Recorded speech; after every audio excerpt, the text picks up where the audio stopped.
Yeah, it's quite funny that actually, because having moved from government where we do things in grand places into academia, where I'm used to being in broom cupboards and normally unpainted and unrefurbished.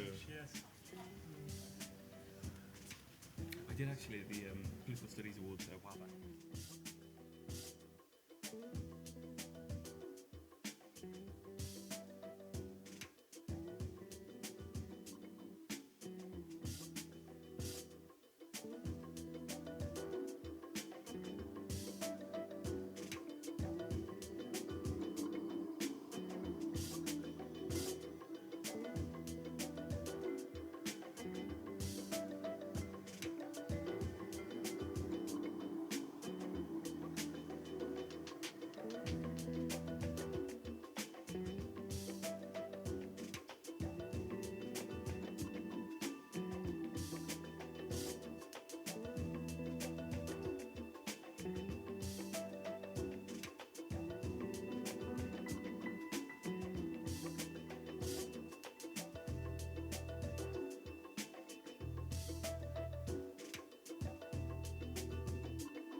Right, I think I'll start the session.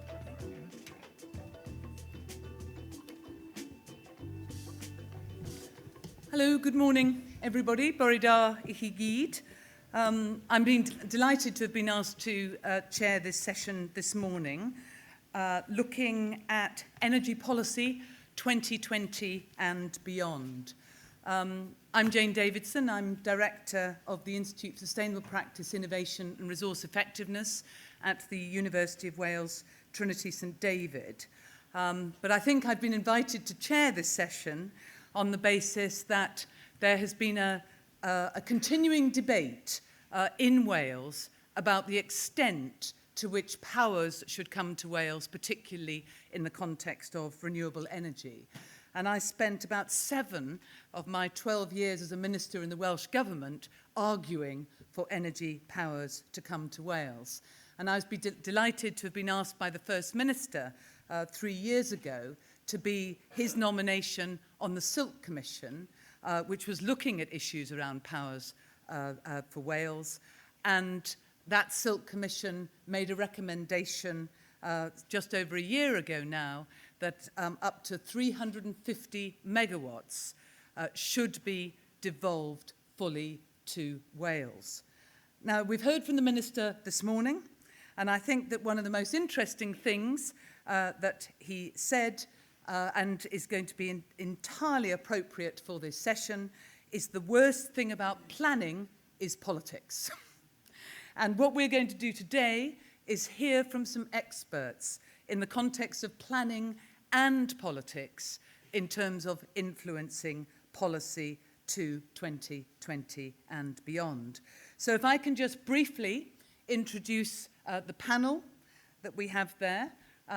Closest to me is Richard Cowell, reader at Cardiff University, a specialist in environmental policy and planning, who is going to look at whether Wales is ready for its devolved energy powers. Next to Richard, we have John Underwood, Deputy Chief Executive of Freshwater, a public relations company based in Cardiff, but John has substantial experience in terms of communications for the Labour Party, a TV reporter for BBC, ITV and Channel 4. You established Clear Communications, John, didn't you, back in 1991. So very warm welcome to John, who probably knows more than most about issues under new administrations. And obviously we want to look at renewable energy under a new UK administration. Next to John is Di Moon, who's a lecturer at the University of Bath. Di is a specialist in politics. He's been particularly looking at Wales since devolution. And he's going to look at, in a sense, the question that Jeremy posed to us all this morning. What have these elections done for renewable energy in the UK context? Di is going to address what will the Assembly elections do in 2016? Should we fear or should we welcome, as all those of us who support renewable energy, potential outcomes there? And sitting at the end is Mark Roberts, a planning specialist from Barton Wilmore, a UK-wide consultancy. Mark, you've done a lot of work with local authorities and others across the years as well. A planning expert to actually ensure that the opportunities taken in Wales look at planning, policy, environment and energy together. So without further ado, over to our first presenter, who will be Mark Roberts. And after each speaker, who's going to be controlled through a flashing traffic light mechanism. So if they start speeding up, the green's probably gone to amber. And at the end of each speaker, I'm just going to ask you if you have questions for clarification in order to hopefully have a debate at the end that puts all these elements together. So Mark, over to you.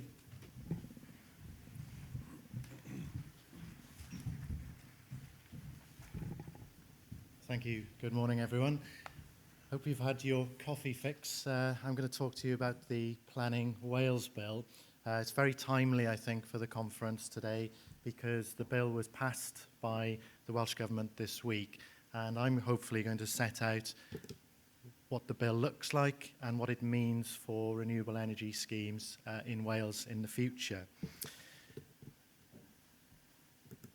So firstly, before we look at what the bill contains, just taking a step backwards to see where we've come from, we began the review of the planning system in Wales back in 2008. It seems quite a while ago now. 3 ministers have overseen the process, including someone sitting not too far away. It's taken some time to get here, but I think it's worth noting that Welsh Government has only had primary lawmaking powers relatively recently, and since then the progress has been very quick. So we can see that the draft bill was published the end of 2013, various amendments, various stages of consultation, and with the bill being passed earlier this week and the expectation that royal assent will be achieved next month. I just wanted to explain what we're talking about. What I'll run through are the legislative reforms, but separate to that is the Welsh Government's positive planning agenda, which is a whole suite and package of improvements and refinements to the system that are non-statutory. So their policy, the language in there is all about culture change, enabling development to happen, and planning being a proactive process rather than scrutiny for scrutiny's sake, which is all good stuff, and I'm sure we'll all appreciate that in our day-to-day jobs. The process was evidence-based, so the Assembly instructed a whole suite and package of research papers, set up an independent advisory group, which was a mix of development sector specialists, and they've taken that advice on board throughout the process. So it's very much evidence-based. And what we've seen as a result of that is no radical changes. It's pretty much the planning system staying as it is with some subtle differences. So it's not throwing it all out and starting again. The whole system is retained. It's a plan-led approach, very much emphasis on the culture change for planning to enable development to happen. So what's new? I've just run through very briefly, and if there's any questions, I'll be pleased to take them later, but just looking at what's new, we're going to see a new national development framework that will cover all of Wales. That'll set out the Welsh Government's priorities for investment and infrastructure, opportunities for growth. It will replace the Wales Spatial Plan, which had very, very limited impact on the planning system, I think we'll all agree. Underneath that will be strategic planning for Cardiff, Swansea and the A55 corridor. The context for strategic development plans will be set by the National Development Framework. It will take some time to set up. We will need to wait for secondary legislation and regulations for this. The panels will be set up to create the strategic development plans. And I think as a comparison, we can look what's happening in England, where effectively the collapse of regional planning, and we're moving in a different direction. We're bringing strategic planning in to look at how energy, transport, infrastructure, housing, employment, how all of that should be looked at more cohesively across a wider area than the local authorities as we currently sit within. Now, separate to this, we all know about local government reorganisation. That's a separate process, and it remains to be seen what the new boundaries will look like and how strategic development plans fit in with that. But the direction of travel is very clear, that the Welsh Government want to look more regionally at planning policy. The third bullet point introduces 2 opportunities to apply direct to Welsh ministers. This effectively is bypassing local authorities for your planning applications and applying direct to the Welsh Government. And there's 2 parts to this. The first is a new definition of development of national significance, DNS. The second plank to this is the option, and it's not an obligation, it's an option to apply direct to Welsh ministers where local authorities are poorly performing. So just firstly looking at development of national significance, this is essentially everything underneath the development consent order process. So the infrastructure process, that will continue for 50 megawatts and above. DNS will cover the gap between 50 megawatts down.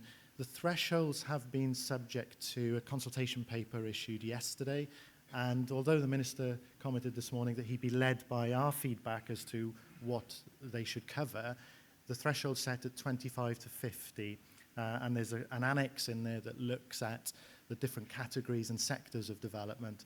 For renewables, one of the topics is onshore power generation, and as I've said, the thresholds are between 25 and 50 megawatts. For the ability to apply to Welsh ministers for poorly performing authorities, the definition of a poorly performing authority hasn't been set yet. Again, looking at what we see our neighbours doing over in England, that's been in place for some time, but I don't think that's an avenue that's been utilised. It's very small numbers. I think there's 2 authorities in England who fall within that category, and I think the number of applications direct to Secretary of State is even less than that. So I don't think this is something that Welsh Government see as being a high volume throughput of traffic.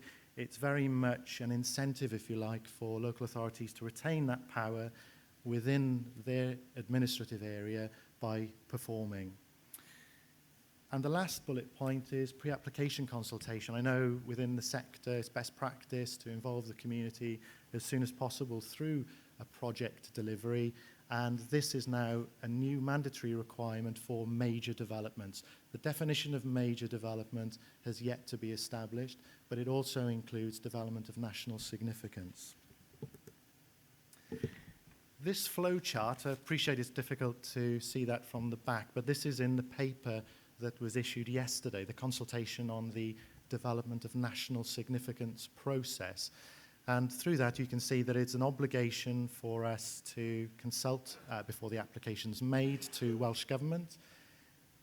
From start to finish, we're told it will take 36 weeks, but there's a little sting in the tail there that the Welsh Government can suspend that time scale at any point where they see fit. So I think it's a good thing, and it was an amendment that was put in at the request through the consultation process that they had a fixed period within which to work.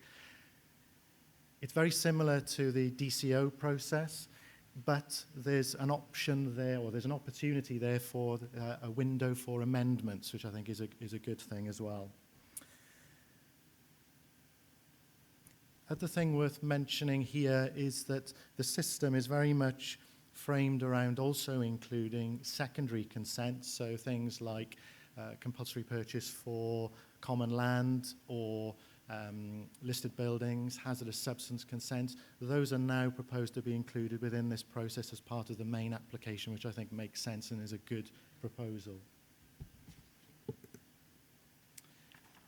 We've looked at what's new, more importantly, what's the same. And again, as I mentioned earlier, it's very much not revolution. It's very much working within the development plan-led system which we see at the moment.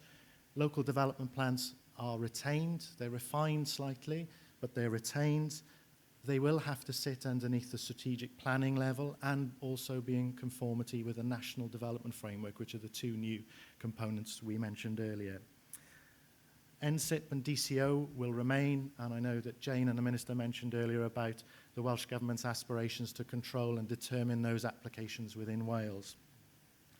And finally, the planning application process and the appeal system, that's retained as we know it, other than there are some amendments.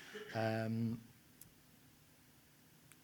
Inspectorate has recent power to determine the course of an appeal, so it's very much determining the power is with them, whether it's an inquiry or a hearing or written procedure. That's to retain. And there's also a duty on statutory consultees to respond within a set period, which I'm sure we'll welcome. So finally, looking at amendments, so from the life of the planning bill, its draft at the end of 2013 to what we've seen passed this week, there are a number of interesting changes that were made through the Welsh Government consultation process. The first was the mandatory obligation for authorities to consider the impact and effect on the Welsh language. And this is through the development plan process. So when authorities are preparing local development plans, when the strategic development plans are being prepared, and also the National Development Framework, there will be an obligation on those authorities to consider the impact on the Welsh language. Design and access statements, research commissioned by the Welsh Government originally proposed for that to be omitted and taken out. It's now come back in, but only on certain types of application which affect listed buildings or major development schemes. And thirdly, the rights of a community to appeal a decision. This was proposed as a change, and although the vote was very close, it has not been included. And I'm sure we all know from witnessing the impact elsewhere, the implications of that potentially on the number of appeals, whether or not that would completely saturate the system. The Welsh Government has been very clear that it's trying to improve the efficiency of the system, improve the ability of all parties to engage in the process, and to ensure that it's transparent and it's consistent. So in summing up, the structure has changed, but it's very much working within what we've got. There's no radical rewriting of the planning system. It actually looks very similar to what Scotland have and operates within. There will, though, be an inevitable time lag of the secondary legislation and regulations to implement what we've just talked about. But I think fundamentally, the efficiency of a planning system depends on the resources and the skills and expertise within it. And although we can change what it looks like, we still need the appropriate skills and expertise operating in order to deal with the flow of applications through the process. A lot of the changes look to the Welsh Government to get increased responsibility, increased workload. The explanatory memorandum which accompanied the draft bill had over 350 pages of the impact on resources and finance. And although the conclusions are very much that it would be a neutral effect on financial effect of these changes, I think it's the resources and the skills that sit within those teams dealing with those applications which has to be looked at as we go forward.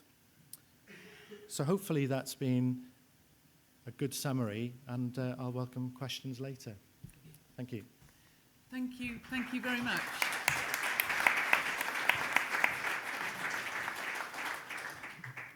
A gallop through the planning bill that has been some 7 years in preparation. Has anybody got any quick questions just of clarification at this point? If not, can we please go on to our next contributor, Richard?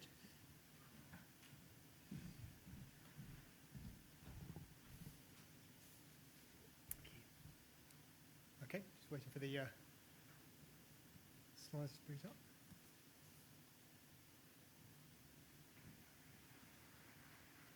Let's go to one of mine. Brilliant. Okay. Well, thanks for that, and good morning, everyone. I'm Richard Cowell from the School of Planning and Geography, and I'm speaking to the question, is Wales ready for devolved energy powers? And I'll be drawing on research I've done on the impact of devolution on the delivery of renewable energy. But in saying I'm drawing on research, I'm acutely aware that this is not really a wholly evidence-based question. It's not one where getting the right data will tell you definitively yes or no. It's a question that's value-laden, it's speculative, and it's very much future-oriented. So in that sense, it's very much like devolution in general. So my aim, therefore, as much as anything, is to generate some discussion around this wider issue. I'm going to approach it through 3 questions. And the first question I'm going to be asking is, there you go, what energy powers are being devolved, and is it a big deal? Now, of course, the powers that are being devolved, as Jane has explained, go back to the recommendations of the Silk Commission, tasked with looking at the logic and effectiveness of the devolution settlement for Wales. And a key recommendation was that powers to issue energy project consents for electricity generation projects up to 350 megawatts of capacity should be passed to the Welsh Government. As many of you know, the powers to issue consents for projects above 50 megawatts at present are issued by Westminster. This recommendation would pass that power up to a certain threshold, 350 megawatts, to the Welsh Government. It also makes provisions for associated development to be determined in conjunction with the main energy projects. So it means that things like bits of grid, substations, there'll be scope, as there currently is in England, to determine those consents alongside the main application rather than separately by local government. And a series of other measures around consultation and around marine and onshore oil and gas licensing, which I won't say too much about. But importantly, the Silk recommendations were accepted by the 3 main political parties, or what we used to regard as the 3 main political parties, and so they are going to be implemented. So the question arises, is it a big deal? Well, I'd certainly say yes, when viewed against the backcloth of history. If you look at the efforts of Jane and other ministers to get the Welsh Office, to get Westminster to take on board the idea of devolving more energy powers to Wales, they have been in the past implacably rebuffed. And if you read the Welsh Office's submission to the Silk Commission, it's just the latest in a long series of technocratic raspberries blown against this idea. But there now is to be change, and that's significant, I think. It's also significant because the electricity provision systems of England and Wales are thoroughly integrated. And it's hard to think of other situations where thoroughly integrated electricity systems have moved to a situation where a territory like Wales has now carved out a new decision-making space. So I think against the backcloth of history, this is a big deal. But there are a number of reasons why one might say no. One is because, as a power, is confined to planning. And planning is critically important, but it's only one of a number of levers, of a number of ingredients that need to work in concert if renewable energy is to happen. And key things like market support for renewables, things around the regulation and operation of grids and other networks still remain predominantly governed from Westminster. There's going to be lots of debate about whether the 350 megawatts threshold really allows enough of the right things to be included. It would allow many larger onshore wind farms to be determined in Wales, but it excludes things like nuclear power, which is off this agenda. It would exclude perhaps the majority of offshore wind, should we see any suitable projects come forward, and also omit many of the large gas-fired power stations, which make up the majority of the new power, new energy generation investment in Wales we've seen since devolution. And there's a question of time frame. Now, as I understand it, Silk recommended that these powers could be devolved executively, therefore without going through a complex legislative process. But the issue of time frame still applies. If we assume that these powers could not, when they come in, apply retrospectively to schemes already in the planning process, and if we assume that the TAN8 wind farms constitute the majority of the onshore wind farms likely to be in the planning pipeline for the foreseeable future, then this is an amendment that may come too late to really change the planning and decision-making dynamics of many of those schemes. So I think important in the context of history, but maybe most of the more significant implications arise post-2020. My second question then is to ask, well, what does Wales need to be ready? Now, I've looked through the responses that industry in particular submitted to the Silk Commission, and really there are two main themes, two aspects of readiness that came to the fore. One is organisational. Would the Welsh Government have sufficient officer capacity and expertise to manage this new area of work, this task of dealing with consents for a greater number of energy projects? I'm not a human resources expert, but I don't see why this should be an insuperable problem. If we assume the Welsh Government organises the consenting process broadly similarly to England, that is, it does it centrally, if a lot of the decision-making process work is handled by the Planning Inspectorate, then all that's required, as is the case with DEC in Westminster, that the Welsh Government has a capacity to review the recommendations coming from PINS, offer those for ministerial decision-taking, and I would have thought that transfers or secondments of staff from DEC could do that job. So I wouldn't see this as insuperable. The other argument that's made, and it's much more nebulous, is about political readiness, and to paraphrase wildly the kinds of things that have been put forward through the Silk Commission by the industry and others. The line seems to be to ask, are Welsh Government ministers likely to generate stable, predictable, positive decisions for projects, with the subtext being, are they more or less likely to be prone to responding excessively or to be excessively responsive to public opposition? And I think the reasons that anxiety are clear. One can see the events that may have contributed to that. But the issue of political readiness, I think, raises a whole host of questions about the meshing of planning, policy, and politics. The first one, if we look at this issue in a narrow, calculating kind of way, is well, are Welsh ministers now likely, on balance, to be more ready to make positive decisions than DEC and Westminster? And we might get more into the implications of Amber Rudd's announcement earlier this week, but I'll leave it hanging in the air for now. I think a more principled and important argument would be to recognise that accountability to the people of Wales is an important and legitimate rationale for devolution. And that requires very careful integration with delivery. And I think there's a two-level game here with public support for renewables expansion. I would ask whether it's in the interest of those that support long-term, very substantial transformation towards more sustainable energy provision, which is going to involve large-scale public support and action in all sorts of ways, if devolution ultimately amounts to the more effective centralisation of decisions and the insulation from public input. I think there's a risk that what seems to be required to win the battle over TAN8 wind farms, which seems to push towards greater expedition and centralisation, may not be the kinds of public integration or integration of public views one needs to promote the longer battle moving towards 2050. And the third thing I raised, though, of course, it raises a whole host of issues. Do comparisons with Scotland help? It's great that we've got Di Moon on stage here to talk a bit more about these kind of political dynamics. But I'd simply say that the things that have come together in Scotland to almost completely depoliticise and foster sustained elite support for renewable energy expansion are rather unique and highly unlikely to be replicated in Wales. And that's a political reality we need to navigate.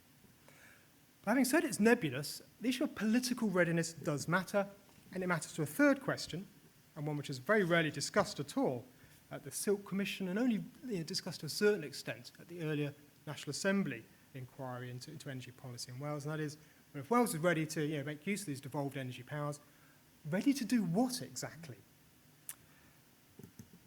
I think it's fair to say that a lot of debate there was dominated by short-term concerns about infrastructure delivery, whether Cardiff or London would best expedite consent for the kind of large-scale projects that are coming forward. And I don't deny that's important. There's a significant contributions to 2020 renewable energy targets. Lots of investment, lots of jobs wrapped up in those. But I simply make the point that that particular question has perhaps obscured or eclipsed much wider questions about how devolution and the devolution of energy powers links to questions about what is the best low-carbon transition for Wales, particularly post-2020. And I think there's some wider questions which should rightly now come rapidly back onto the table, and Carl Sargent's presentation suggests that they are moving that way very rapidly. The one is whether the future energy pathways for Wales would be much better about linking energy development to the spatial context of Wales and its diverse ecological conditions. In a narrow short-term sense, this could be about questions of compliance with TAN 8 and the strategic search areas. But in the long term, that's their agenda, is about bringing energy away from its exalted, rather special status and linking it more to wider questions about natural resource planning, about ecosystem services, and so on. And that's an agenda that's perhaps, both rural and urban in its focus. Second, would a better transition to sustainable energy mean better scope for better carbon regulation in Wales? Here I'm simply re-raising what is one of the most controversial features of the consenting process in England that's been regularly challenged, which is that it completely sets aside whether or not one can take into account the contribution of renewable energy projects, or energy projects generally, to their carbon emissions.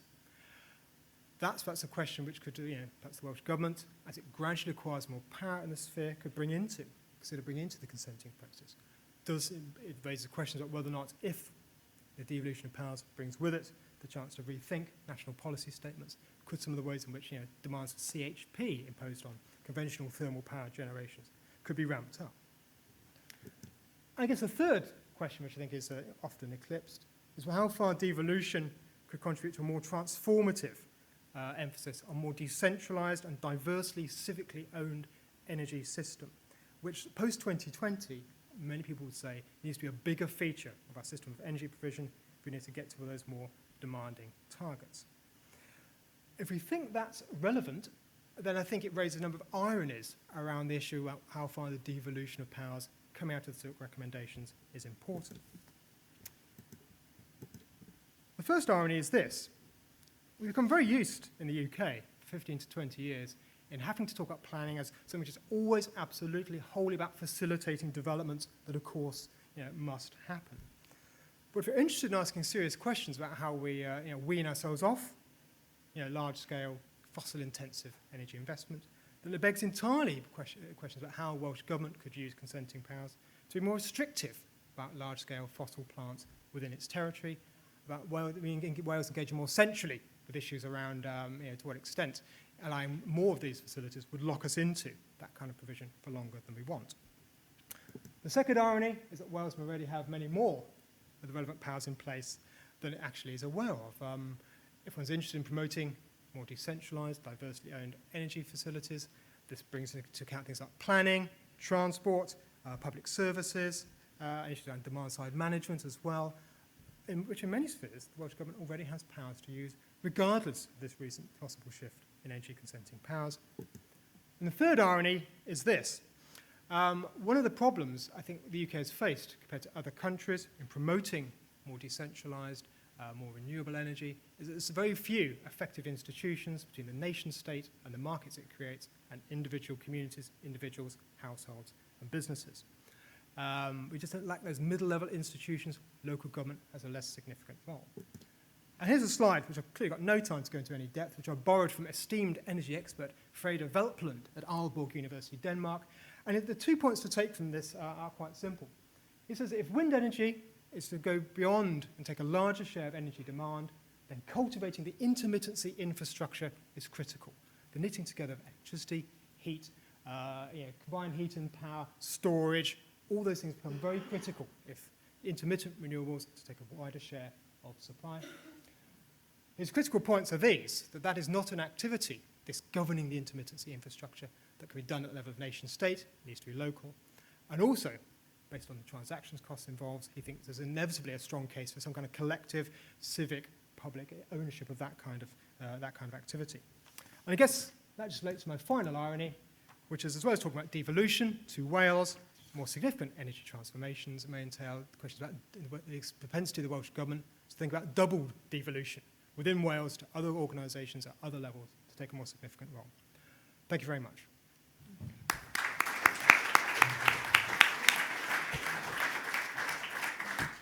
Okay, once again, huge amount of information there. Thanks, Richard. Any quick points of clarification on Richard's slides?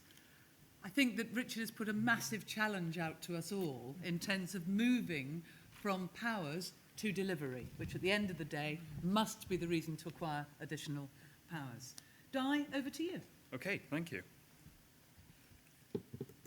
So, I stand before you slightly different insofar as my expertise isn't in the energy field. I'm an expert in terms of politics and the political party process with a focus on Wales. So, it's more the vulgar element of what we're talking about here. It's going to be, if we're looking at the powers, who is going to be putting powers in Wales? What can we expect? A wise man told me never to predict. So what I'm going to be doing is drawing inferences, which we might expect from trends, etc. here. But hopefully, it'll be useful in the basis for some discussion of who's going to be putting stuff in power. So, I'm going to go through this in these bases. First of all, what can we tell from the recent 2015 election, which many people possibly still have a bit of a hangover from? How does this align with voting in assembly elections, etc.? What trends can we see? And then what inferences can we draw from here? So maybe part of this is a reminder of what we've seen, the change going forward in the general narrative, and trying to put policy discussions into the bigger picture of where Wales is going. So, first of all, here's a nice map. This is where we were in the general election of 2010. What has changed? Well, apologies for the slightly different colours, but here we are in 2015. And just to make it even more interesting, that's where we were in 1983. Hopefully you can see the colours. And you'll also see some sort of similarities there. 32 years ago, 1983, the nadir of the Labour Party's sort of standing. Labour's vote fell by 9.4% to 37.5% in Wales, and the party won a dismal 20 seats there. In 2015, this is the second successive general election in Wales where Labour have recorded a lower percentage vote than in 1983. However, due to the spread of its vote, which is more even, it's obtained 25 seats under redrawn boundaries. But that's still one fewer than 5 years ago. Losses to the Conservatives in the Vale of the Vale of Clwyd and the Gower, which is a seat, as we've heard many times, which Labour have held for near on 100 years, reflect a general swing away, arguably, from Labour in some of its marginally held seats, albeit that their vote went up by 0.6%. The Conservatives' haul of 11 seats is the best performance by the party in Wales since 1983 as well. But the big change here really has been in the parties of the Liberal Democrats and UKIP. Plaid Cymru have remained basically steady despite the increased amount of party information we've all been able to gain from Leanne Wood being on TV. But in 2015, UKIP polled 13.6% of the overall vote, and in 6 constituencies, it obtained about 18% or more. Plaid Cymru performed particularly well in some of the South Wales Valley areas, Isloen, Caerphilly, Torfaen, Merthyr Tydfil and Rhymney, and crucially it came second in 6 seats and a close third in a number of others. To get a feel of what we're talking about here, my slides have slightly shifted it there, but this is the second place seats. And what you can see here is sort of the Conservatives sort of still second in most seats with 13 seats. However, UKIP are now coming second place in 5 seats, a huge jump up there, equal with Plaid, who are also in 5, and then the Lib Dems in 2. Those are in Labour seats I'm looking at there, since Labour at the current are the government, and I'm looking at where things are likely to go. So the next issue is then again the issue of, well, what about turnout? What might be expecting in different seats?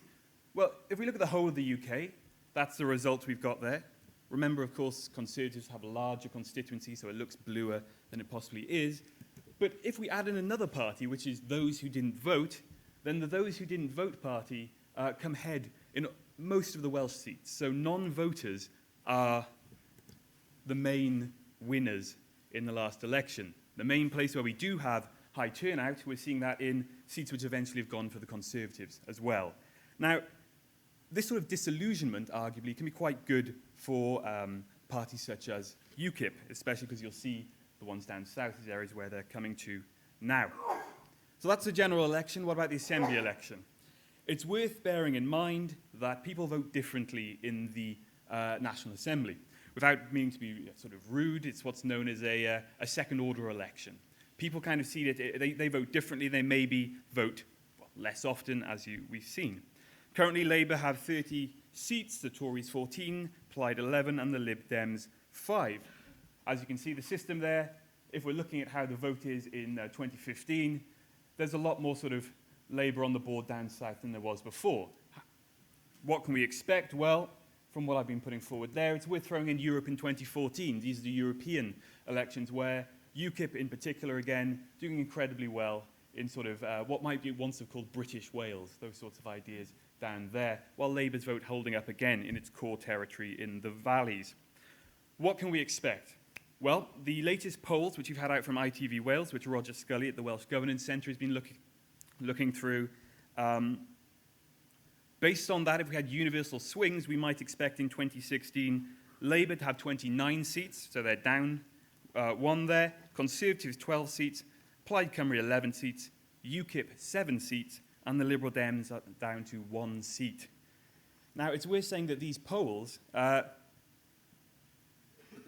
hugely underestimated the Tory vote in Wales when we were looking at these before. So Labour are currently projected to win well over twice as many seats as the next largest party, according to the polls at the moment. However, it should be worth saying that, again, the Conservatives have been underrepresented in these polls. It's likely overstating Labour's gain.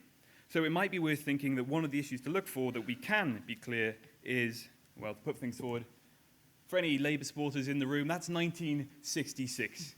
Look at that lovely map there. That's gone. Those days are over. I would argue the notion of sort of the Labour hegemony, the Labour sort of dominating the landscape, culturally, yes, but in terms of the ability to win seats, it's a lot more difficult than it's going to be now. I wouldn't necessarily say it's over, but it's certainly weakened to a large degree. Part of what I've been doing with my colleague Dr. Cutts is looking at the British Electoral Survey and how people have said they've been voting since 2010 through the different schemes. The next one comes out early June, so we haven't got that there. But a narrative of where voters are going can be seen. One of the issues is the Conservatives are strong at the moment, but possibly they're at peak strength. Are the Conservatives actually going to get any stronger than they are now? The big issue really, UKIP are now the third party in Wales, with strong performances in the South Wales valleys. The thing which is interesting there is where these seats are coming from. What we've seen from looking at the British electoral studies is, yes, UKIP are taking them from Labour, yes, they're taking them from the Lib Dems, they're taking them from the Conservatives, but they're also taking a lot from the Liberal Democrats.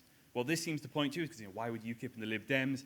There's an element whereby a lot of people who were Labour, got fed up with Labour, could never vote Tory because, it's not what's done, ended up voting Lib Dem, and now they've been squeezed out of the Lib Dems, and there's nowhere else sort of for the Lib Dems to be going there. There's been no sign really of applied boost. Their votes are up, but they seem to have not been getting any big win there. The Lib Dems, again, for any in the room, I'm terribly sorry, it's not looking good at the moment, but also the Green Party doesn't seem to be making any progress either. So, predictions. Now, these aren't predictions, like I said, they're inferences, but I'm trying to get an idea of what we might be expecting here. Unless we're seeing a major change of strategy across the parties, I would say it's very unlikely that we're going to see a majority for Labour in the Assembly. The Conservatives will be remaining the second party. Plaid Cymru, unlikely to see any massive breakthroughs. It could go up, it could go down a bit, but I wouldn't imagine we'll see any breakthroughs based on how the different votes seem to be going between the different parties. UKIP are going to win seats. I've had my dean in my faculty, who obviously I must agree with in many things, thinks that's not going to happen based on what he was seeing in Cardiff, but I think that looking at their second place placement, looking at how they did in the European elections, we're going to see that. People vote differently in assembly elections. They often vote for smaller parties because with the proportional system, they think they can win seats. People vote differently when they think people can win, and I would be worried for the larger parties maybe that they don't take that for granted. The Lib Dems, it looks certain that they're likely to be losing seats, and the Greens are currently unlikely to be winning a seat. There just isn't that boost. There's not really been a Green surge in Wales. So overall, I would say coalitions are up for grabs, or more likely we might see minority rule. I wouldn't want to hedge either of those bets. But if one of the questions we had forward just now was the ability to generate stable, predictable decisions, it doesn't look particularly good in terms of the breakdown there. So are the elections to be feared or welcomed by everyone in this room? Okay. So the key thing I think here is in what context will the next Welsh government have to govern? So let's assume, and I'm pretty sure we can all say, the St David's Day deal is going to be implemented, etc., and there will be more powers for renewable policy. We've already heard all about this. The first thing to bear in mind is going to be one of time, okay? The Wales bill, George Osborne said, would be put forward in the first 100 days. Stephen Crabb's come out and said, hold back on that. I wouldn't expect any powers to be going through before 2016, and even if you do, there will be a lag for anything to get done. So it's what happens after the 2016 election which is going to be important. The thing to bear in mind, and many of you will have seen this, this was a UKIP leaflet put out, stop building massive wind farms, let's invest in sustainable energy. It caused a bit of amusement on Twitter.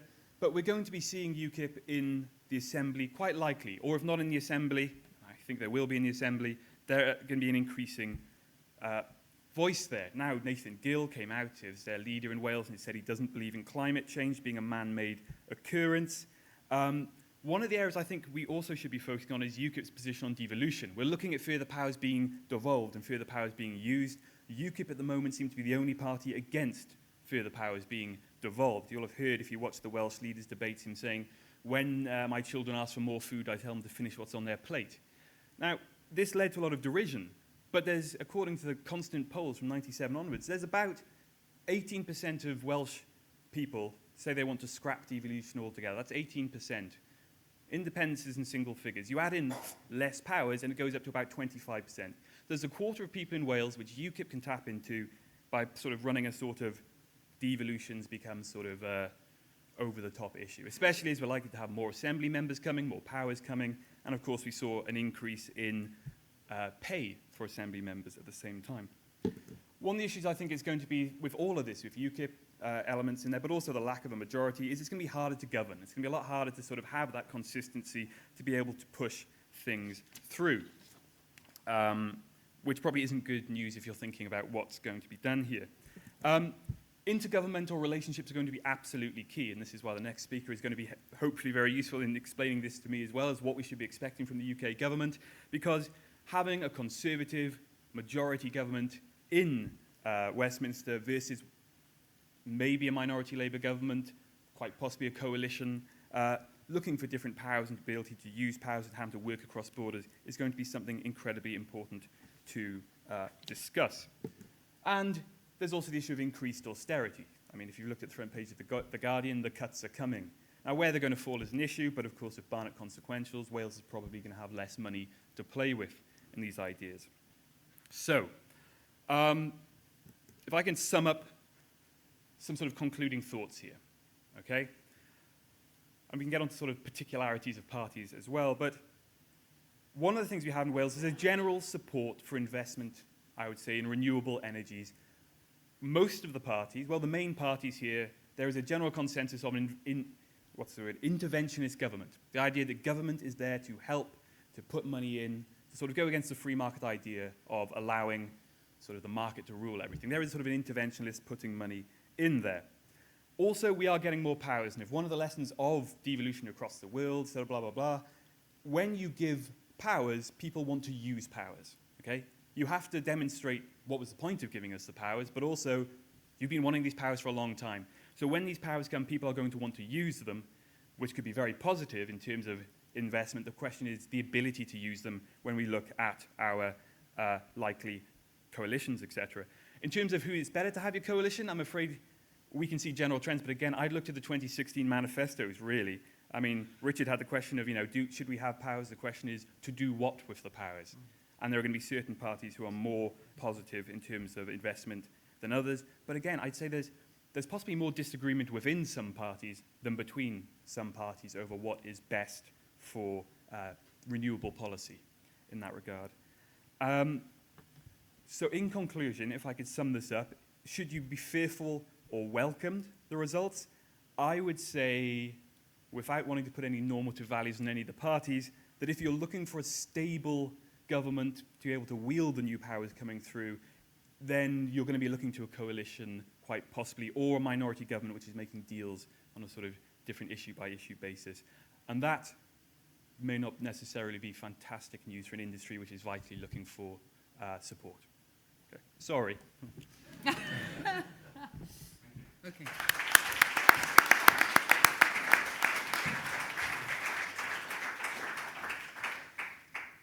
Thank you very much indeed, Di, which I think throws back to you the proposition that Jeremy phrased earlier, which is that the industry has to make friends.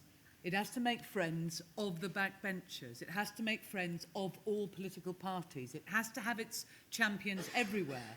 because it's not just about Welsh Government in a minority, it's about the views right across the Assembly. So how is the industry going to make friends most effectively, I think, is one of the challenges.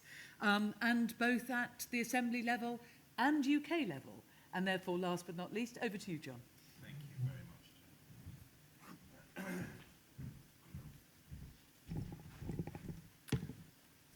Well, good morning, everybody. Let me just first of all make sure that the slides are working. Excellent, very good.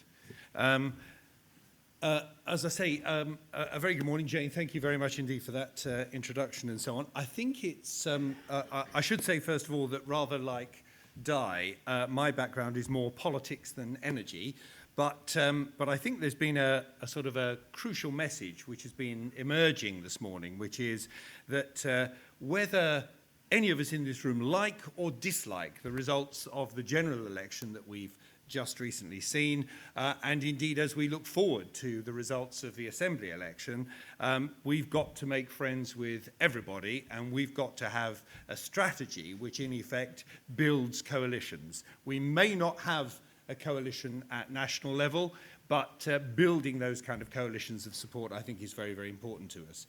I think over the past 5 years or so, nationally speaking, we've got rather used to this idea of coalitions, and we've seen parties trading and negotiating and compromising over all of their policies and so on and so forth. And I think the vast majority of people, certainly speaking for myself, I think we're expecting more of the same over the coming 5 years at national level, at UK sort of level. I don't think we were quite sure exactly who the coalition was going to be between, but I think we were, by and large, expecting a coalition. Of course, as we now know, it was not to be, and that what we have instead is a majority government, albeit a majority government with a relatively small majority. And that, as of itself, may be one of the biggest advantages that as an industry we have going for us.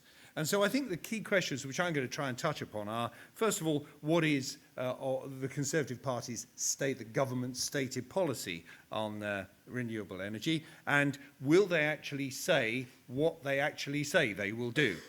So let me move forward to a couple of these slides. What I'm going to talk about, as you can see here, first of all, I'm going to say a little bit about the election result itself, what it means for the renewable energy sector, and a few words about implications for us here in Wales. Let me perhaps begin by talking about some of their commitments. What did the Conservatives actually say in their manifesto? Well, perhaps baldly and quite clearly, they said they would halt the spread of subsidised onshore wind farms. Now, I don't think this will come as any great surprise to people. It was well signalled in advance.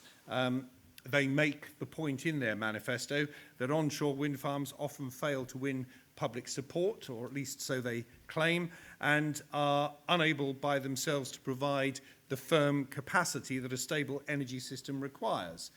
And so the Conservative Party manifesto goes on, as a result, we will end any new public subsidy for them and change the law so that local people have the final say on wind farm applications.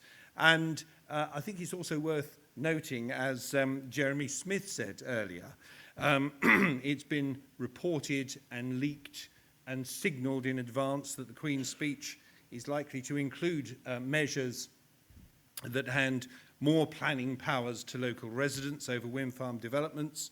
And the new Minister, of whom more anon, Amber Rudd, has said, we can't have them on a scale in areas where people don't want them. So I think that, it feels to me, is the biggest single challenge that the sector faces currently. But there are one or two slightly more positive senses in the Conservative Party manifesto, one of which is that they say we will push for a strong global climate deal later this year, obviously the Paris Summit and so on, and we will continue to support the UK Climate Change Act, the Kyoto targets and so on. I think the real key to Conservative Party policy lies in the call, the judgment between what one might regard as principle and pragmatism. And it's this sentence: we will meet our climate change commitments, cutting carbon emissions as cheaply as possible to save you money. And I think this is the key, really. It's reading between the lines of that kind of sentence. I think what we can see is that the manifesto was saying, well, carbon emission targets, okay then, but only if it doesn't cost too much and within the context of keeping consumer prices down. So I think that's the kind of, it feels to me that that's the sort of context in which Conservative Party policy, government policy now is being set. But what of the people who are going to be charged with actually taking the policy forward? Well, that brings us on to, first of all, Amber Rudd, the new Secretary of State for Energy and Climate Change. Previously, she was the Under-Secretary of State at DEC, formerly married to the journalist A.A. Gill and sister of the City PR man Roland Rudd. I think it's fair to say that Amber Rudd knows a fair bit about the media and about public relations, and she knows how to present both herself and her various policies and ideas and thinking and so on. A recent profile on the Conservative homepage of Amber Rudd said, the charge often made against the Cameroonians that they do not in their heart of hearts believe in the modish causes they espouse is not levelled at Amber Rudd. The new Secretary of State for Energy and Climate Change is agreed by admirers and detractors to be a true believer in the science of climate change. And I think that really probably is true. Her appointment was welcomed by the ecologist, and what she said on her appointment, a quote from her on her appointment was, "My ambition in my new role is quite simple, to keep the lights on, to keep carbon emissions down while saving consumers money on their energy bill." So once again, that kind of sense of, here's something I want to do, but only if it doesn't cost too much money. She has made clear her unequivocal desire to stop climate change, but of course she does face opposition from a number of people like Lord Lawson and a number of other Conservative politicians who, how can I put this delicately, at least question the veracity of the sense of climate change. But of this, these Tory backbenchers and lords and opponents and so on, she says, quite simply, I'm going to win them over. This is good for the economy. I approach it with a high moral purpose, but also a strong pragmatic one for the economy in terms of building jobs. So that's the kind of position where she claims to be coming from. She has also already made an announcement in terms of a commitment to solar power, to continue the expansion of household solar panels and so on. But she is also widely known as being an advocate of the use of shale gas, which she describes as a very positive thing. I think the big question with respect to Amber Rudd is whether she will in any sense be controlled by George Osborne, with whom she has a close relationship politically and in other contexts. They're good friends, as it were. So will the decisions on renewable energy and climate change and related matters, decarbonisation of the economy and so on, will they really be made by Amber Rudd or will they be made by George Osborne? I think that remains an open question. I'll say a quick thing or two about one or two of the other ministers, if I may. Andrea Leadsom is the Minister of State at DEC and will be the minister with responsibility for new nuclear, for carbon capture and storage, and for renewables. She has been a very vocal opponent of onshore renewables. Like Amber Rudd, she's very close to George Osborne. I believe she will be the person that's actually nationally making the final decision on the Swansea tidal lagoon later this year. And there is a third and final minister in DEC in the House of Lords, Lord Bourne of Aberystwyth, who was formerly a Welsh Assembly member. So there is something of a voice for Wales, as it were, within DEC. I'm not going to say very much because I sense that time's spinning on here, so I'm going to be very quick. The other parties have obviously more broadly, as it were, embraced the green agenda. I think their feeling is that this is a weakness for the Conservative government. The SNP have made a big push to try and win the chairmanship of the Energy Select Committee. I think it's worth touching briefly upon Plaid's commitments. They have said quite clearly that they want to make sure that we have this careful use of resources and prioritising renewable sources of energy production. They would support a Climate Change Act for Wales.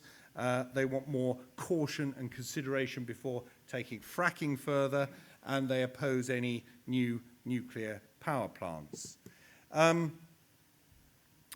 going to spin on through this fairly quickly. Some of the both Conservative, Labour and, of course, Plaid MPs that have been elected and re-elected at this recent general election have relatively well-known positions on renewables and related matters. Stephen Crabb, in particular, the Secretary of State for Wales, led quite a bit of work on relief for Wales's energy-intensive industries, which led in 2014 to a budget announcement that the government would help in this context. But I think most parties and most of the MPs who were elected, I think their positions are relatively well known. Let me, if I may, sensing that the amber light was about to flash, which it just has, let me quickly summarise and highlight a couple of kind of key questions. I think we may have a government that is more pro-renewable than many had expected, not necessarily in terms of their written policies, but in terms of the people who are leading on that for the government. I think Amber Rudd, for example, is a promising signal of intent in this context. Clearly, the policy, and indeed what I'm sure they're going to do, is bad news for onshore wind. But the very fact that there are more Welsh Conservative MPs means that there may be more of a voice for Wales in the national UK government. I think it leaves us with a small number of big questions. One of them is whether DEC will survive. The government is determined to save money, and one of the things it has said is that it will look at merging departments, so I think there's a big question mark around that.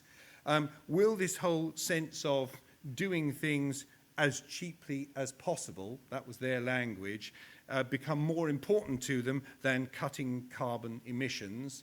I think that's a crucial balancing question where I fear only time will tell. Will low carbon mean for this government nuclear? And finally, will the government try to block the next round of EU renewable targets? They are clearly and demonstrably going to face probably their biggest challenge around Europe. And one of the issues here, I think, is that they're going to be looking for anything and everything that they can point to and anything and everything they can do to demonstrate that they're putting the thumb screws on Europe, as it were. Jane, I think that pretty much sums up where I wanted to get us to. I'm sure there'll be lots of questions, but perhaps I can hand back to you. Thank you very much indeed.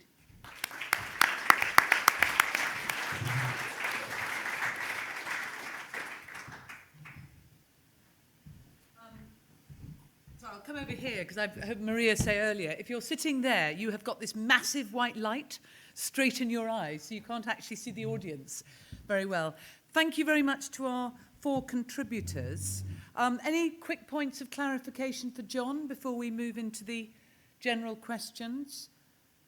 I think I just want to make one comment, and I think it's just actually in the context of the engagement with Wales, with the UK government, will be conducted through the Wales office. The Minister in the Wales office, Stephen Crabb, had all his commitments in his constituency around energy-intensive industries. And what I would just suggest is never underestimate the importance of the constituency from which an MP or an assembly member comes, irrespective of their ministerial role. Because at the end of the day, in our first past the post system, and of course it's still mostly first past the post, even in the assembly elections, people have to win that base in order to be elected. So you have an MP in Stephen Crabb, who is not anti-renewables in any way whatsoever, has actually been quite positive, but has a very, very strong constituency base on which he relied at the last election. So, there's the picture. Politics, planning, energy, environment, how to create stability post-2020, how to deliver on European Union targets, if they remain, how to deliver on the Welsh Government and parties in Wales' aspirations about a low-carbon economy for the future. Over to you. Who's going to start? And if you know you want to ask a particular person a question, please name that person. We have microphones. David, do you want to start? It's David Clubb from Renewable UK. Mine's a particular question to Richard. Fascinating presentation, as always, Richard. And one of the sentences you kind of left us hanging there with a sense of intrigue, which was, in Scotland, to paraphrase, there's a kind of consensus amongst the elite of society, I presume, civil society, civic society, that renewable energy is a good thing, and the situation is utterly different in Wales. And you didn't provide any explanation of those differences, so I just wonder if you could explore that a touch more. Yes, I think it's simply that, as the other presenters showed, political support for renewables, it's clearly more fragmented in Wales, given the parties and their various positions, than it is in Scotland. But also Scotland's position, whereby one party has become particularly dominant, and it's also a very powerful supporter of renewables in the face of SNP, it reflects a whole number of factors. It reflects the fact that energy has always been very politically important to Scotland's future, and particularly those that think Scotland should have more independence. But the rise of the SNP as a strong supporter of renewables is not just because of its position on renewables, but because of how people feel about it in the context of wider constitutional uncertainty. And that's what's borne all the SNP MPs to Westminster. Not directly, that there's a lot of support for their position on renewables. So in a sense, they've been a beneficiary of constitutional uncertainty, and with them strengthens the voice for renewables in Scotland. But it's not necessarily, one can't automatically therefore say that wider public support in Scotland is unambiguous, as strongly supportive of renewables as the SNP political position would lead you to suggest. Okay. Thanks very much. Please. John Woodruff, Natural Power Consultants. Perhaps a question principally for Di, but maybe other members of the panel have a view on it as well. I think another key political uncertainty that's coming into the mix fairly soon is the referendum on EU membership. How do you view that affecting the situation? Yes, who wants to start? Well, yes, completely agreed. I mean, for me, from the way I'm looking at things, the most interesting things are, first of all, when is it going to happen? I mean, it seems almost certain it must be 2017. Of course, we've heard now Nigel Farage seems to have an in that it'll be 2016. I don't doubt he's got that inside ear. But there's also the issue of sort of what happens with Wales and Scotland voting against leaving Europe, although, in fairness, if you look at the polling, the Welsh aren't particularly more pro-EU than the English. That's a sort of misnomer we have. Whether that will lead to sort of further splits within the Union if Scotland votes to stay and thus are somehow forced out of the EU. The more that you talk about the EU, it could either be really positive for UKIP, it could be really bad for UKIP. It depends what level of debate we have. With our media in this country, I'm sure it's going to be, I could use sarcasm here, there's a real danger that it wouldn't be a particularly intelligent debate over that sort of an idea. That's all I'd say there. So it could be quite a help in terms of boosting their powers, which wouldn't be particularly helpful, I would argue, for the renewable industry. John, do you want to come in on this? I was just musing on Di's concept of it was a lovely idea of the media leading an intellectual debate. I mean, one thing I would say about the European referendum is that I sense already that the Labour Party is is kind of finding itself in a, well, not exactly in a cleft stick, but in a slightly difficult position in the sense that it feels that it was badly punished in Scotland by kind of pulling the Conservatives out of the fire by helping to get, I use the word in inverted commas, a kind of the right vote, as it were, for the Conservatives there. And I sense that they might be feeling exactly the same dilemma around the European referendum as well. Is it going to be that lots of Conservatives are going to be voting for Britain to leave Europe, and Labour's going to have to help David Cameron out by bringing in the battalions to get the right vote for David Cameron? So I suspect it's going to, it's all in this more pluralistic society in which we live, it's becoming more complex and more difficult. In the context of energy, the only thought I'd share is that it feels to me, if I were David Cameron, or I suspect David Cameron is going to be thinking, there isn't a single policy or issue that he wouldn't throw overboard in order to get the right result. So if that happens to be, renewable targets or whatever, I sense he's going to do what he needs to do in order to take us there. And we just need to be on our toes as a sector in order to be aware of any threats that may come our way as that particular piece of political theatre unfolds. Yeah. Richard? Just simply to throw in that we need to look at the infrastructure of energy as well as the politics of what's going on, because it would be easy to assume that, given any particular vote on the EU referendum, that that would have a big implication for how energy is governed. But of course, the trend towards energy systems is all towards greater integration between countries. There's cross-party support for market integration, no matter which party or decision happens. And energy infrastructure systems are quite difficult to change, no matter what level of scale decision-making shifts to. As we're finding in Wales, devolution of these powers may not change a lot. We need to think through quite carefully what a notionally changed relation to the EU might mean for something that's as well embedded, as technologically grounded as energy. Thank you. So we have no idea when this is going to take place. We have no idea what might be ditched or otherwise to contribute towards it. We have no idea what the perceived positive outcome will be for most of the British press. And we have no idea of the impact on the industry.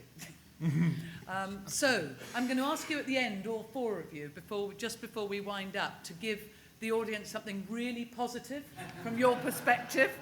But on to the next question. At the back there.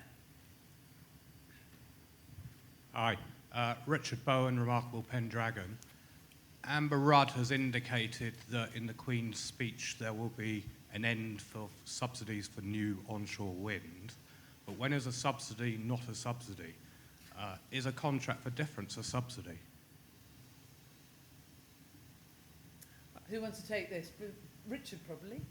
Just to say that those concepts are, of course, value-laden and deliberately chosen to reject certain sort of things. So I don't think there's any legal barrier to labelling these things as subsidy or not. To a large extent, some of the debates have been led in the kind of court of public opinion, where certain words have certain kind of values attached to them. So I think CFD could easily be presented as a subsidy. You're then dependent on what kind of contractual implications are already in place before the change takes hold. Richard, I understand the IMF said something about this yesterday. Have you picked that up? Simplest answer is I hadn't. All right, no, I mean, just in broad terms, about having calculated the externalised costs for the fossil fuel industry into many hundreds of trillions of pounds. So. Oh yeah, just to say that the debate about subsidies for renewables entirely misses the fact that different sorts of energy provision impose different levels of external costs and have all sorts of other kind of implicit subsidies in them. So yes, any debate which says that renewables attract subsidies, it's just the tip of an iceberg of the way in which energy systems impose costs and attract subsidies in all sorts of other ways. Yeah. Right. No, thanks, Max. I just think this is one of the major challenges and opportunities for the industry to start addressing the whole life cycle issues and the externalised costs. Because actually the more that those are identified, the weaker the argument of the fossil fuel sector. Hi, Tim Probert from Renews. And a question for Richard. Could you just give a comment on what material changes may happen in terms of giving as Amber Rudd has said, giving local authorities a bigger say on that. What will that be? What will be different? And what would be the likely appeal process be? I mean, what will change, if you could just spell that out? Sure. I was away on Monday and I came back to the desk to realise that the BBC had asked me to comment on that. And it's one of those days I was very glad I was away, because I think my instant reaction is, of course, that move to give all consenting powers for onshore wind to local government would seem to fly in the face of the spirit of what the Silk Commission recommendation was suggesting it meant by simply handing control over consenting processes to Wales. But of course, if the process is to be achieved by executive devolution, let's say it's not going to be change in legislation, which gives provision for the Welsh Government to acquire these consenting powers, then the details could go either way. My view is that at this moment it's entirely uncertain, or to be fought for, whether or not those kind of provisions would be imposed on Wales, or if not, or indeed in Scotland, where I suspect there's at least legal implications to sort out, because there too consenting powers are executively devolved, not legislatively so. I would have thought would be quite hard, given those competing imperatives of devolution of powers, favouring localism of powers, for Westminster not to prevent them applying in Wales in some senses. But it's by no means certain, and it gets entangled with things like, is this an energy matter, which are not devolved, or planning matter, which is. Yeah. So I think it's genuinely uncertain. It depends exactly what goes into the enacting legislation that enacts what Amber Rudd intends. Thanks. And I think it's probably important for those of you who may not have picked up the distinction that executive powers are devolved to the government, to the Welsh Government. Legislative powers are devolved to the Assembly. So they're they have very, very different parameters. And Silk, having been on the Silk Commission, we recommended executive devolution because it was the simplest way of doing it. But of course, we are going to get a Wales Act. So actually, there could be legislative devolution as a result of that. At the front here. Hi,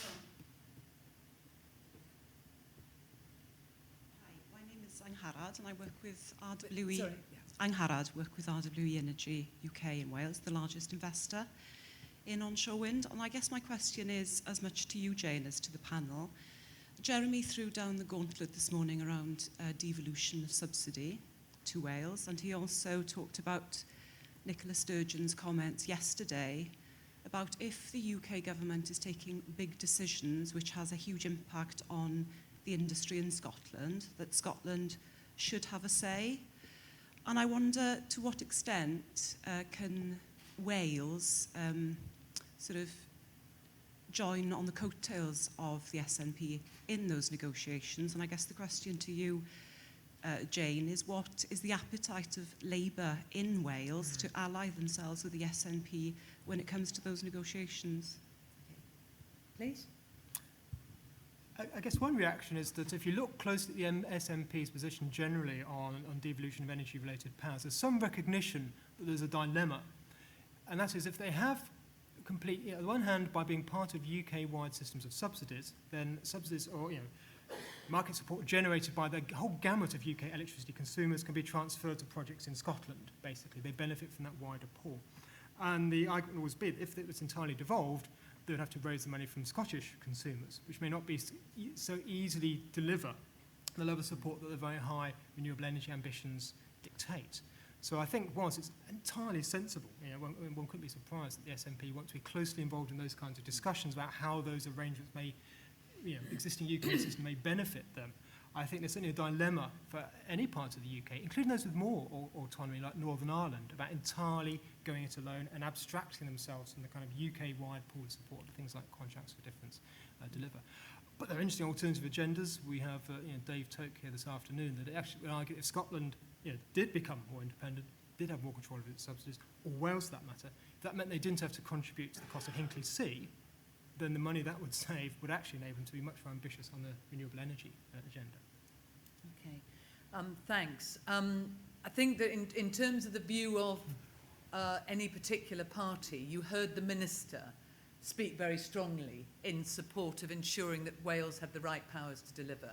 I think it would be fair to say that with the exception of a couple of years through the whole history of the Assembly, all four parties in Wales have realised that without the devolution at the very minimum, as it were, of the powers that the Silk Commission proposed, that Wales could not take control of its own destiny. So I think that there is still a very live debate, and all four parties have welcomed where the Silk direction is going. And as Richard said, is that they are substantial powers considering where Wales is now, and you're looking at national development infrastructure projects in Wales being between 25 and 50 megawatts, whereas that's, you know, local authority level everywhere else, as it were, but now potentially up to 350 megawatts. But the question is whether it then creates a whole new set of complications about where the 350 megawatt approach was. And just for information, the 350 megawatt approach was agreed by Silk because it was predicated on the fact that if something like new innovative technology like the tidal lagoon wanted to commit to Wales to start and put Wales on the map, and that application 350 megawatts. So it was trying to find a way of saying we really want to see start-up projects in Wales that could then be rolled out more widely. Now, one more question before I ask the panel to give you an update. Can I just make a very quick point? Just on the political element there, the party political, I completely agree. Within the Assembly, it's quite positive there. If you're looking at Welsh Labour MPs being willing to get onto the coattails of the SNP, you've not got a cat in hell's chance with that. They're already extremely annoyed by them, and it's been a week. So. Yeah.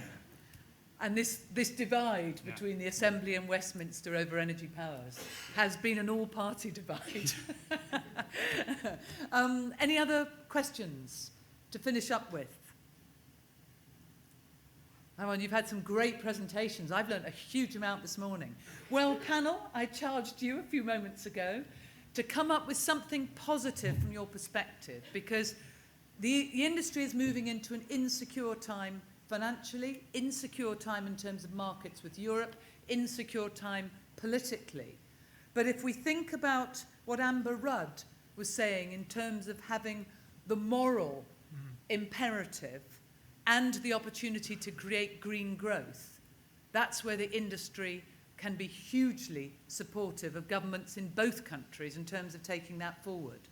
So, panel, what kind of advice would you suggest to the industry to concentrate on from your perspective to capitalise on the opportunities for renewable energy, both to 2020 and beyond?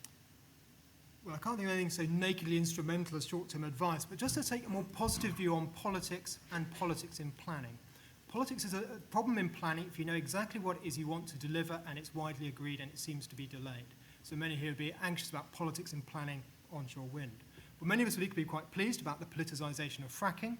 Many of us might rather hope that with the devolution of energy powers there could be more politicisation, or at least less quietude on things like nuclear expansion and on things like new gas-fired power stations. You know, to some extent, politicisation, although it's very often deeply annoying, serves an important societal function of keeping important alternatives on the table, making sure all pathways are closely scrutinised, and hopefully that will be more uniformly applied to a range of contending technologies moving up to 2050. Thank you. John? I think I'd add this thought, Jane. We live in a time of devolution of powers, a more pluralistic kind of society. We've just had a majority government elected, but it's only got a small overall majority. I think the opportunities of working together with more and more different political forces and creating kind of new alliances and so on are substantial. And I don't think it's all as bad or as negative as some people suggest, that, oh God, we've got a majority government that's against everything we stand for, and so therefore we've got nowhere to go. I don't think that's true. I think there are lots of opportunities out there. It's up to us to go out there and create those opportunities and make something of them, I think. Thank you. Di? Okay, my positive would be, to a large extent in Wales, there's been an issue where the Assembly and the government has lacked powers. We've now had a lot of debate over what those powers would be. Hopefully, with the devolution of powers, the time is coming where we're going to be moving around debating powers, not having powers, actually using powers. And I think that there is a general philosophy within the Assembly and amongst most of the parties that they want to be proactive in doing so. And in agreement, there's a majority which should be quite positive within the Welsh political class, which should be hopefully positive for the renewables industry. Mark? Thank you. I'd like to pick up on a point that Jerry mentioned earlier, which is the importance of the sector having a strong and powerful and clear voice in all of the consultations that we're going to see in terms of the detail of how the planning system, the new planning system for Wales, is going to function.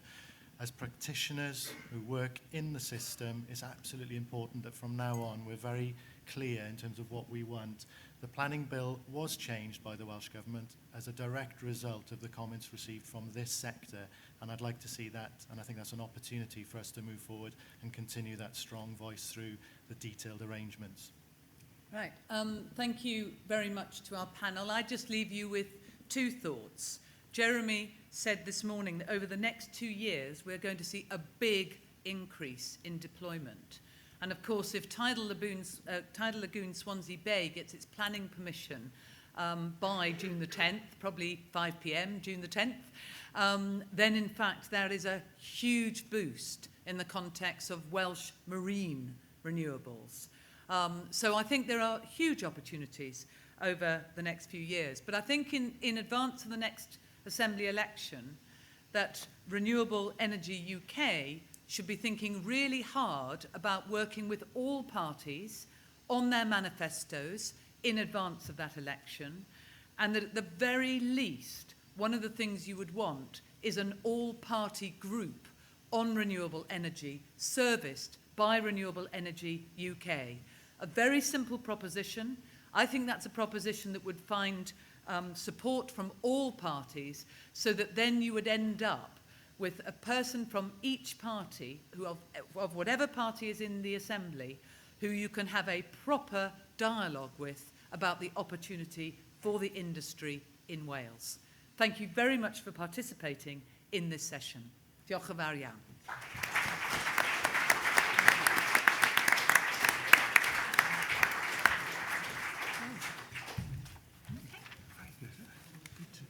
That was really good. I thought it was very good. Very focused question.